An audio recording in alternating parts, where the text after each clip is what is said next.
It's been a few weeks since Jason and I have gotten together for a Ultimate Cavs show, but with Media Day right around the corner and training camp starting up next week, Jason, we said, we got to do one, right? We're back. And better than ever, the Ultimate Cavs show mixed random bag of questions edition starts right now.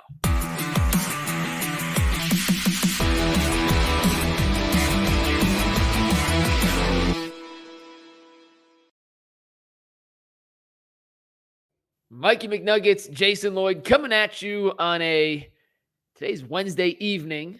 I'm forgetting the days. We're working remote the last 2 days, Jason. It feels like I've been on vacation, even though we haven't taken any actual time off. VMix back up. We're in studio tomorrow. You're in studio with us tomorrow on the Ultimate Cleveland Sports Show. But right now we're talking a little Cavs. I have a mixed bag of questions, just random questions that some have come from articles, some have come from the depths of my mind.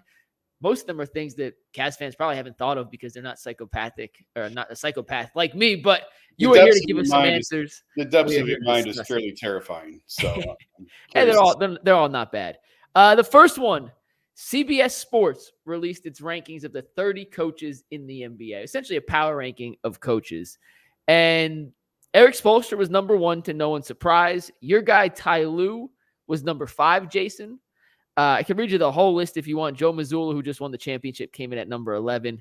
But Kenny Atkinson came in at number 21. Before I ask whether you think that's right or wrong, can I read you the coaches that he ranked ahead of? Sure. So 22 to 30. Because you know how much I love power ranking. I know. Especially with coaches before they've ever coached a game. 22 is Doc Rivers, by the way. They have him ranked ahead of Doc Rivers. Okay. 23, JB Bickerstaff. So the Cavs, according to CBS Sports, they upgraded. Upgraded by 2 spots. Billy Donovan at 24, Chauncey Billups at 25, Darko Rakovic. Do you know what team he coaches, Jason? It's a real name, I promise. No, I don't know. To be honest, I had never heard of him either. He's the Raptors head coach. Jordi Fernandez of the Nets, first-time head coach. Charles Lee of the Hornets, first-time head coach. Brian Keefe of the Wizards, first-time head coach. And in dead last, J.J. Redick of the Lakers, first-time head coach. So essentially they have Atkinson ahead of Doc Rivers, J.B. Bickerstaff, Billy Donovan, and Chauncey Billups in terms of established coaches. He's just behind Willie Green, Jamal Mosley, and Jason Kidd. That is 18, 19, and 20. Does that range of coaches feel right to put Atkinson in with? I'll read it again. 18 through 25. Kidd, Mosley, Willie Green, Atkinson, Doc Rivers, Bickerstaff, Billy Donovan, Chauncey Billups. Does that feel right to you, Jason? Probably, yeah. It's funny how a coach is only as good as the talent around him. And a guy could be a great coach, and if he's coaching you and me, although you're better than I am, he's not going to look like a very good head coach. Fair. So that's why some of the stuff it's hard for me to get behind this one way or the other. But, I mean, he was a guy who overachieved in Brooklyn. I don't think there's any question about that. So that's to his credit. He did get fired, but I don't know if that was really through any fault of his own. I'm curious to see what kind of coach he is now, having gone through that once, having gone through the star player experience and losing, if it makes him any different of a coach the second time around. But, I mean, I'm not going to sit here and squabble over power rankings of high 20s for a guy who has overachieved but not really won a lot. Is that fair? Yeah, and once again, I think power ranking coaches it's an exercise that we would do on the Ultimate Cleveland Sports Show because you got to fill content in the offseason. It is a great content driver, but the reality is we have absolutely no idea what Kenny Atkinson will be in terms of coaching style, philosophy, strategy until we kind of see it unfold here. The coach he was in Brooklyn is not the coach he will be in Cleveland, and he's learned a lot over the last couple of seasons spending time with Ty Lue, Steve Kerr on the French national team, and I'm sure he's going to put together some things he pulled from Los Angeles and some things he pulled from Golden State and some things he learned from the national and international game working with the French team to put into his grab bag of assets and tools here in Cleveland. Listen, they ranked him ahead of Doc Rivers. Doc Rivers has a championship as the head coach. Kenny has a championship as an assistant coach. They had Jason Kidd, who just reached the finals, 2 spots ahead of him. Jamal Mosley right in that same range. Listen, if you were picking coaches, I think that's around where you would pick Kenny Atkinson out of the NBA coaches currently. So 21, 22, 18, 17, whatever. I think it's kind of generous considering we haven't seen him as a head coach in the NBA in almost half a decade now, Jason, and you're essentially just guessing what he's going to be. But I think he's in the right range of coaches to start out with, and I hope when they do the postseason power rankings, we're talking about Kenny Atkinson as a guy who has ascended into the upper half of the league and hopefully the top 10. I'm just curious, where's Mike Brown on that list? And I'm going somewhere with this. Mike Brown, 13. 13. It goes, I'll give you the top 10 real quick. Spo, Nurse, Carlisle, Kerr, Lou, Dagenalt, Will Hardy, Udoka, Budenholzer, Thibodeau, Mazzulla's 11, Chris Finch 12, Mike Brown 13, Popovich 14, which shows you. Yeah. I mean, what are we doing? Yeah. Nick Nurse is second. Nick Nurse is not the second best coach in the NBA. I'm not sure Nick Nurse is a top 5 coach in the NBA. Also agree. Like, that's insane. But the point I was trying to make with Mike is when Mike took over in Sacramento, he probably would have been around that 2021 spot where Kenny is now. And Mike is a completely different coach now, having gone through the Golden State car wash than he was prior to. And I just wonder, when you talk about all the experiences Kenny has had the last couple of years, coaching internationally, spending a lot of time with Steve Kerr and the Warriors. I love the Warriors. I think they do everything right. I know that's blasphemy to say in Cleveland that you love the Warriors, but as an organizational structure, the way they're set up, their culture, the way that they operate, I think, to me, it's Miami, Golden State, and San Antonio is probably the gold standard. Those and Oklahoma City's. I was going to say, I think it's gone from a gold standard threesome to a gold standard foursome. Oklahoma City has to be in that conversation now. Yeah. I can't argue that. I can't argue that point. So they're the 4 that do it the best. But, point being with Mike, he's had a couple good years now in Sacramento, one really good year, one so-so year.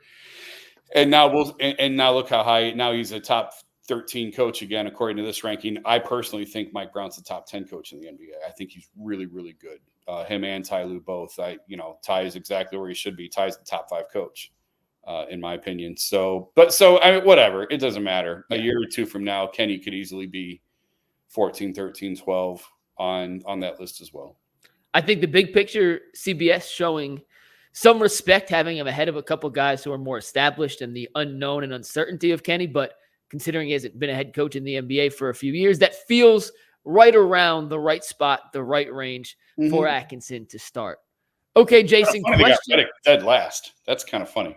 I can't really argue it, I guess. He has zero head coaching experience. Zero head coaching experience, and they put all the brand new coaches as the last 4. Yeah. And at least the other 3 have some level of coaching experience.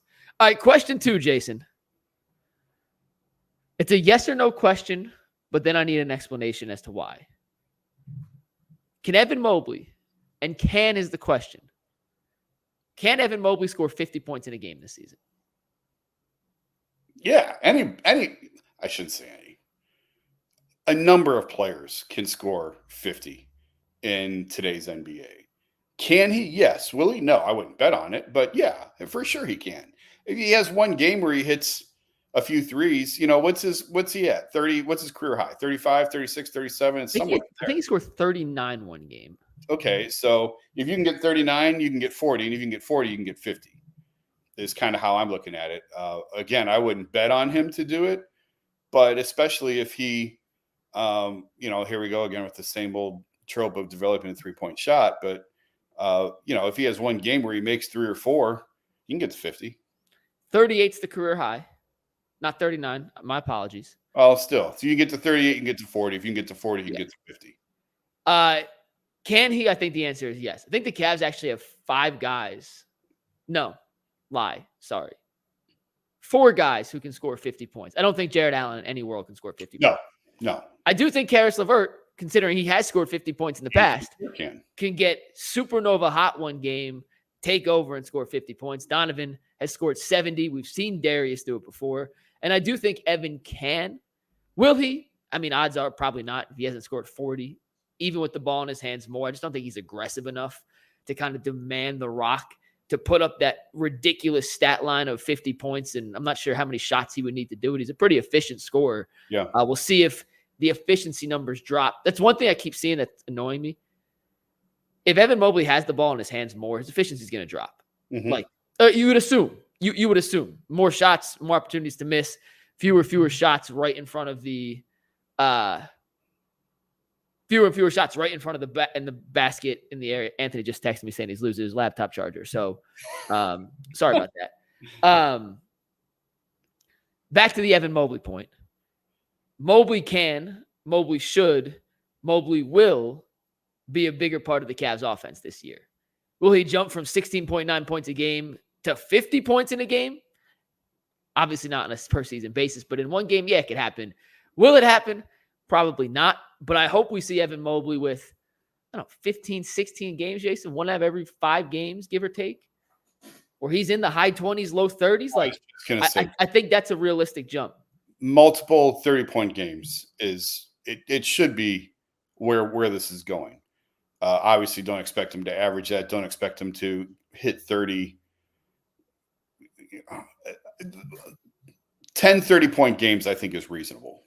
Yeah. Is that reasonable? I think that's reasonable. Out of 82 games, say he plays 75, you have 8 or 10 30-point games. I think that's more than reasonable. I have no idea. I'm doing this off the cuff. Like, I didn't know this was – I didn't look up last year. I have no idea. I didn't tell you any of these questions for the record. These are all off the cuff, intentional. I don't know how many 30-point games he had last year. Probably not many. I don't know if he's had 10 in his career, frankly. But I don't think that's unreasonable to expect 10 30-point games out of him this year if he stays relatively healthy and plays a full season. Let me look at the game log for Evan Mobley real quick. Evan Mobley, Pro Basketball Reference game log, because I have a second question, but this is a good jumping off point on Evan Mobley. His game log last year. No, I don't want his projection. I want his game log. Game logs. So this is great podcasting right here. It's good. Try and look it up. All right, this isn't cooperating. So I don't know what he had last year. Jason, more 30-point games for Evan Mobley or more 10 assist games for Evan Mobley this year? I'll say 30-point games. 30-point games. Yeah. If I drop that number to 8 assist games, where's your cutoff line for assists? 7. 7? 6 or 7. Yeah. 7. Okay. 7. Yeah. 7, 7.5. If we come back in a few months and we're talking about Evan Mobley with a dozen 30-point games and a dozen 8 or 9 assist games, that'll be the tangible progress that we have been clamoring for in terms of Evan Mobley for the last 3 seasons. And I think it would be, at least in that one facet of the Kenny Atkinson experiment, I think that would grant a successful first year. Yeah. Next question, Jason. Jarrett Allen. We've seen Atkinson develop 3-point shooters from bigs before. We talked about Quincy Avery, Brook Lopez, Al Horford, 3 of the bigger examples. And I always will throw Quincy Acey into that conversation because when I mentioned that to Kenny Atkinson at our one-on-one interview at his introductory press conference, Quincy Acey DM'd me and said, "Respect, brother. Don't forget about me." So I will always mention Quincy Acey, who, by the way, is an assistant coach at Wichita State now. Who would have guessed? But we'll always mention Quincy Acey in that big 3 of big man shooting turnarounds. I'm hoping, for a personal stake, that Jarrett Allen doesn't kick him out of that conversation, or Evan Mobley, so it can stay. Maybe we have to make it a Mount Rushmore, and Quincy Acey can stay on the Mount Rushmore. But Jason, do you anticipate Jarrett Allen for the sake of this? We think Mobley will shoot more. We talked about that. Will Jarrett Allen have some semblance of a 3-point jump shot this year as a developmental factor coming from this Kenny Atkinson takeover? No. Although he does shoot a lot of threes in practice, and I think Kenny was asked about him, wasn't he? I did. Oh, you did, yeah. Sorry, I have ADD, and I was looking up the Evan Mobley question. He had 1 30-point game last year. I don't know why my game log isn't working. That's gonna. I was half listening to you and half searching, so I could be wrong on both. But it looked, I saw 1 30-point game early in the year. He had 1. You're right. He had a 33, a 28, and a 25 were his 3 high-scoring games. Jarrett, I don't listen. They're trying hard enough to turn Evan into a 3-point shooter.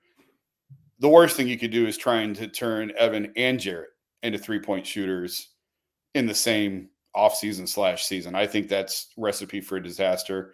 Jarrett is what he is. Part of the beauty of Jarrett is he can get you 20 and 10 without running one play for him. Cavs will never run a play for Jarrett Allen.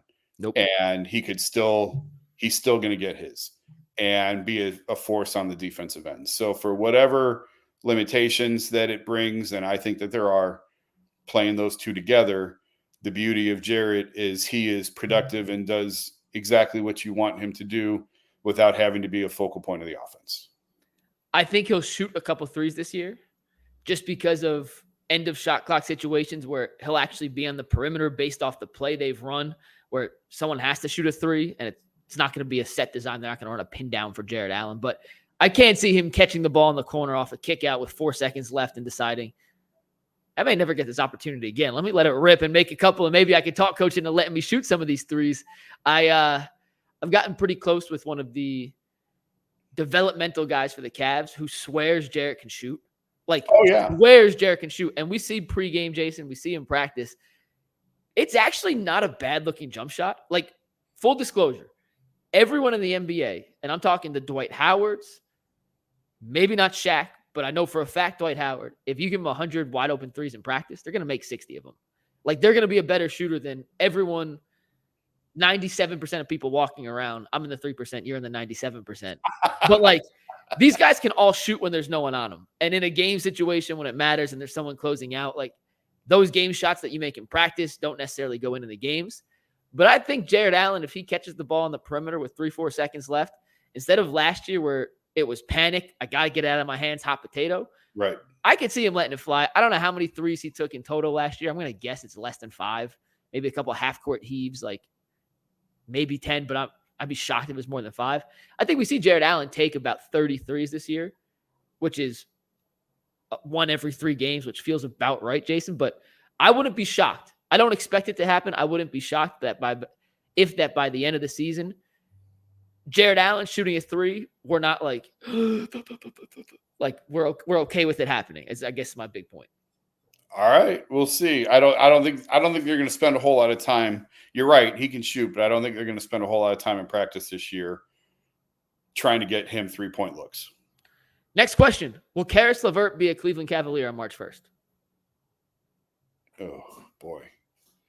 And I hope that's after the trade deadline. I said that date without actually thinking of when the deadline is. Oh, yeah. It is, right? The deadline's in February. Yeah, okay. For sure. Yeah.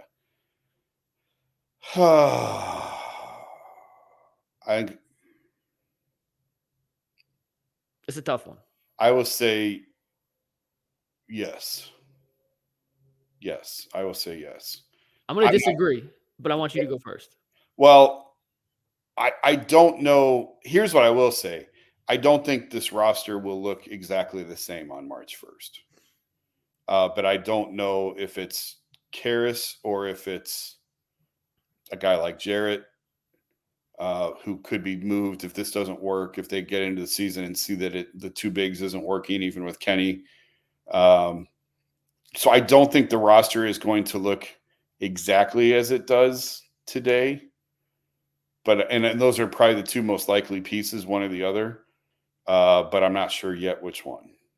So I agree with you in premise that the roster will not look the same as it does today on March 1st. I think the Cavs have given Kenny Atkinson about a 3-month trial period to say, these are the ingredients. What can you get? What can you make work with these? Because JV Bickerstaff clearly did not get as much out of it as we think you can.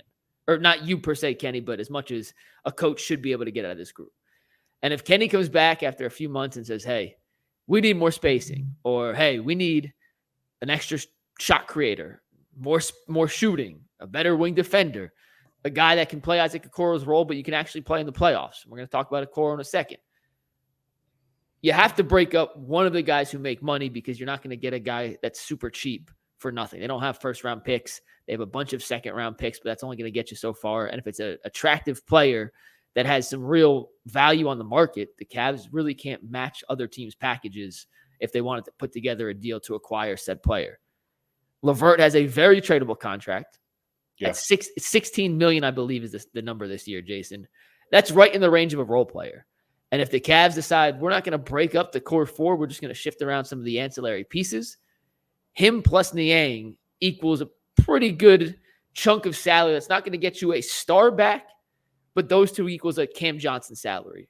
And that kind of player you could add into this fold to eventually, hopefully, improve the overall ceiling of this team Allen with the extension, it's a great deal for the Cavs. It is a win-win for all sides. Jarrett gets paid. The Cavs got him under a great deal, and as the salary cap continues to rise, that contract gets more and more tradable. Yeah.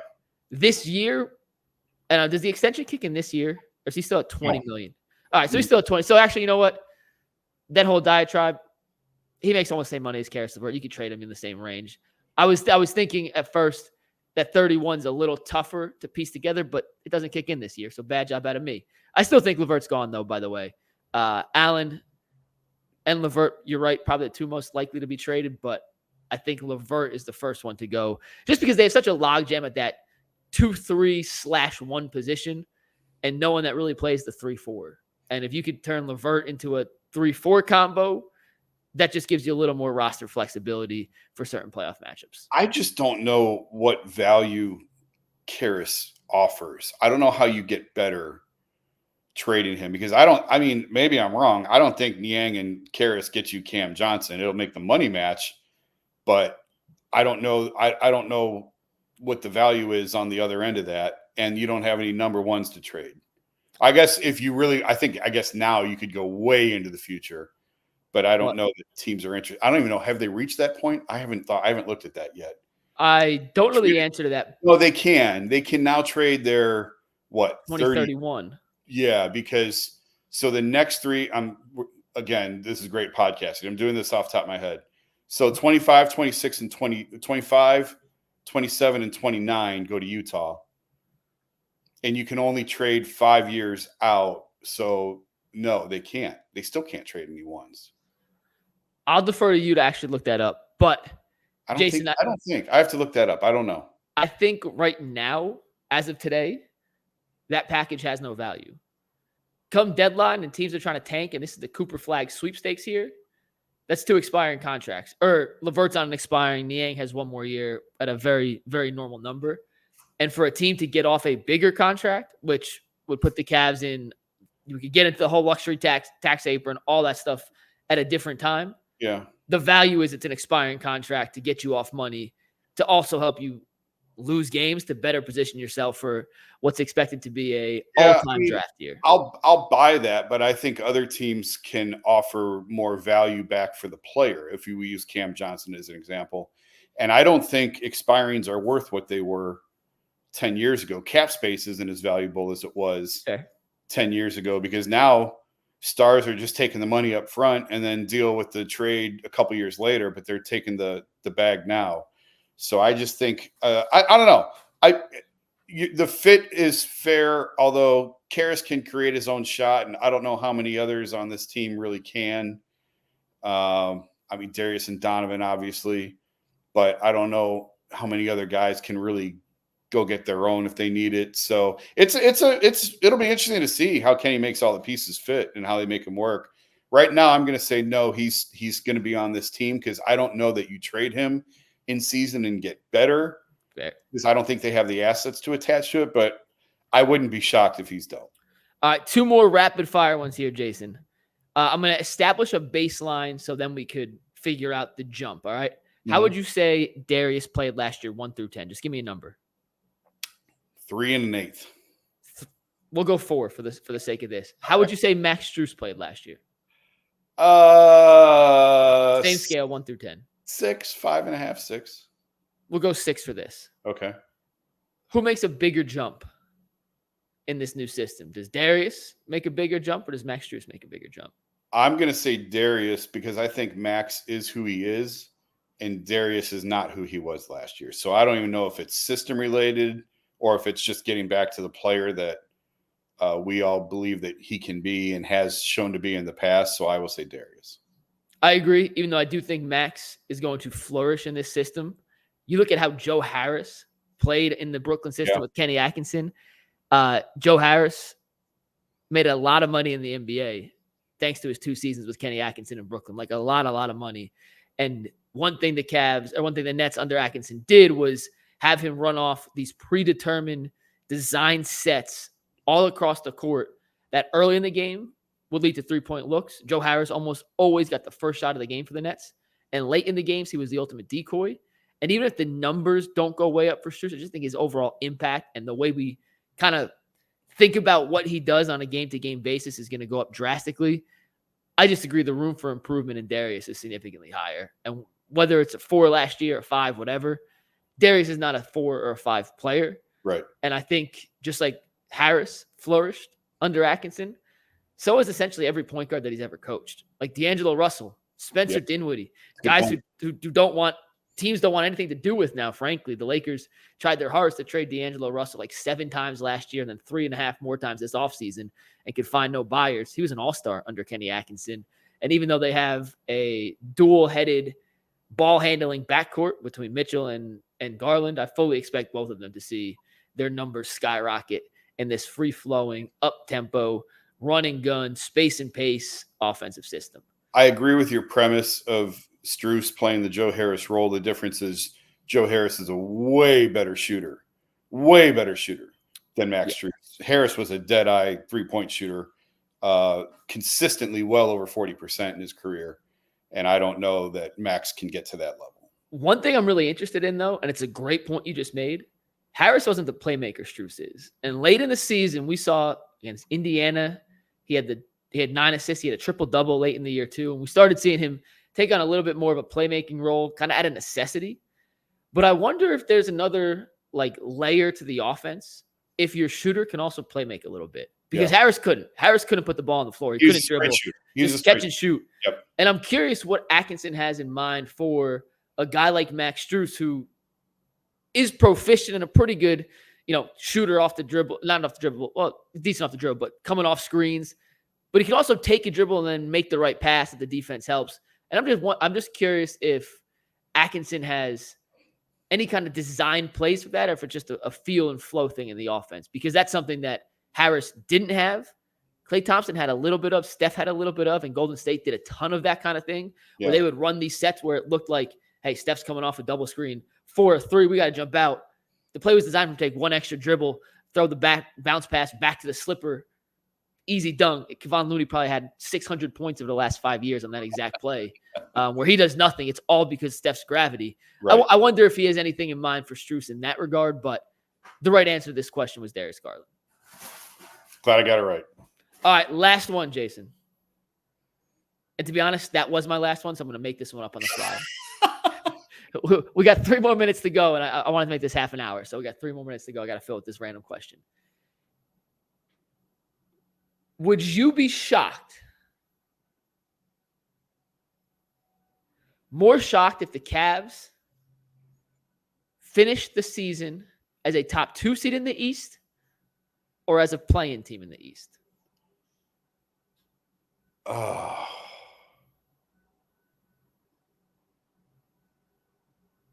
I'll say play-in team. More surprised that they'd be a play-in? Yeah, I think I'd be more surprised they'd be a play-in. This is a good team. This is a really good team. I don't think either is going to happen. This is a vintage Mikey McNuggets, throw out 2 insane things. Real quick, I don't think it's insane because I'm going to go with the play-in. The East is loaded. The East is loaded, and it only takes 1 or 2 injuries to derail everything. I could change. I think the Cavs are a top. If you say top 5, then they're closer to the play-in than they are to top 2. I was going to say top 4, but now I'm rethinking that if I really think they're a top 4 team or not. Because the Knicks, the Celtics, Sixers, the Bucks. I hate Philly. I'm not a Philly fan. The Knicks, the Celtics, and the Bucks I would put ahead of Cleveland. Am I missing any other obvious ones? I think Philly on paper needs to be up there. Now, that could unravel so quickly with one Joel Embiid injury. Yeah. But right now, their big 3 of Embiid, Paul George, and Tyrese Maxey is as good as any big 3 in basketball. I guess I have to say, yeah, all right. I guess I'll change my answer and say I'd be more shocked if they're a top 2. But I do think they have the potential to be, or they should be, a top 4 team, 4th behind those other 3, and then I think it's wide open. Boston is terrific. They're going to be there. The Bucks should be there if they're healthy. The Knicks, right now I'd put them above Cleveland, but I'm not going to be surprised if the Knicks fall. Tom Thibodeau has a knack of just wearing dudes Running down, through. and they're a couple injuries away from being in the same spot. I'm in the same boat as you. I don't think either happens. I think they're kind of in between. They're in that limbo of, are they a top tier team in the East? I need to see it first before I buy in. But that Eastern Conference, I'm just going to name teams, Jason. One or two of these teams are going to be in the play-in. It's just by nature of how this works. The Celtics, where so you can see my finger. Celtics, Bucks, and this is in no order, but Celtics, Bucks, Cavs, Knicks, Sixers, the Pacers, who just made the Eastern Conference Finals, the Magic, who up-and-coming team. That's 7 teams right there. One of those 7 is, assuming they're all could have a good season and still be in the play-in. Then you have Miami. Then you have the upstart Hawks, who I don't think will be good, but can be frisky this year. There's only 2 or 3 teams in the East that are actively trying to tank now. You have Chicago, you have the Wizards, you have the Nets. Charlotte's a disaster. But Toronto isn't trying to tank. Toronto's trying to compete. So, one of those teams is going to fall just by nature. Only 6 teams avoid the play-in. I just named 7 teams, and that wasn't including Miami, by the way. That's 8 teams, and Miami doesn't take the regular season seriously. I think they're 8th to start, but they're the zombie Heat. If they were good, I wouldn't be surprised in the least bit. I think bottom. Well, not bottom. That's not the right phrase, but play-in's more realistic than top 2. Play-in's probably the right answer. Even though I don't think they're a play-in team in the East. If someone gets hurt or if it takes, here's my one concern, Jason, and then we'll wrap. Let's say it takes a little bit to get this Kenny Atkinson offensive system rolling, and they kind of struggle out the gate. It could be mid-December, and there's a million games left at that point, but they can find themselves in a bit of a hole climbing out of against some good teams in the East that, not to miss the playoffs, but just to get out of that 6th seed. It's going to be a struggle for any team that gets off to a slow start to kind of fight their way out of it, is my point. Yeah, and I haven't looked at the schedule enough to see where are the danger pockets, because every season there's a pocket on your schedule where you look at and go, these next 2 weeks are going to be brutal. And I don't know. I haven't really looked at the schedule enough to see where that is. And really, you got to get into the season and see if there's any surprise teams and see who's hurt and who's healthy and that sort of thing. But that point always comes in the season where you sort of figure out who you are, and you're really tested by just the travel and the teams that you're up against. We didn't talk about Isaac Okoro contract. Bad job out of me. Good deal, bad deal. What'd you think? I thought it was a good deal. I still haven't seen the numbers, but it's 33 guaranteed. I mean, the year-by-year breakdown. It's the same. I thought it was less money early and more money later. I bookmarked it. Hold on. I'll be able to find it. I don't think it's an even split all the way across. I haven't really paid much attention to that contract. I haven't gotten confirmation on the numbers. But it was right around the ballpark of where I thought he was going to, because it was right around the qualifying offer that I thought he was just going to pick up. I thought this was getting to the point where he should just pick up the qualifying offer and then go into unrestricted free agency next year. But to get him for 3 years at about that number, it's not a steal by any means, unless he turns into a completely different player. But I didn't think it was a terrible overpay either. I think for where salaries are at and where they're headed, I thought it was fine. Here's the breakdown. This year, 10.2. Next year, 11. The year after, 11.8. Yeah. For $33 million guaranteed, and then he has $5 million in unlikely incentives. The 10-2 is interesting, is key, because again, we've talked about the tax line. I think they're trying to stay out of the tax just one more year. According to Bobby Marks, with that 10-2, they are $1.9 million above the tax as it stands right now, but can easily get under it at the deadline by shedding a simple contract. Right. And that's where I think, in a perfect world, hey, this is working. Kenny Atkinson figured it out. Jarrett and Evan are playing together. They don't want to move off Jarrett. Caris brings value, and they're happy. They can easily get under that line. If you're gonna go into the tax, go into the tax. Don't go into the tax by $1 million or $2 million. If you're gonna go. Preach. And there's no reason to start the clock for $1.5 million, $2 million. So I do think that they will probably, unless a great deal makes it to the point where they're like, you know what, it's worth it to press go a year early on the tax. Barring that, I think they will avoid the tax one more time and then worry about starting the tax clock next season. 100% agree. It probably spells the end of Ty Jerome's tenure here, because that's a $2.5 million contract you could waive. Yeah. And who knows if he's ever going to play again. That dude's the biggest mystery in the NBA. Jason, unlike Ty Jerome, we are back and better than ever. Basketball season starts. We got Media Day on Friday and then Monday. And we got a live show on Monday. Hopefully you join us. We'll see if we can make all the parts come together. We're going to be live. We've been promised Kenny Atkinson, Kobe Altman, and a player live. So that'll be fun. We'll see you guys tomorrow on the Ultimate Cleveland Sports Show. Peace.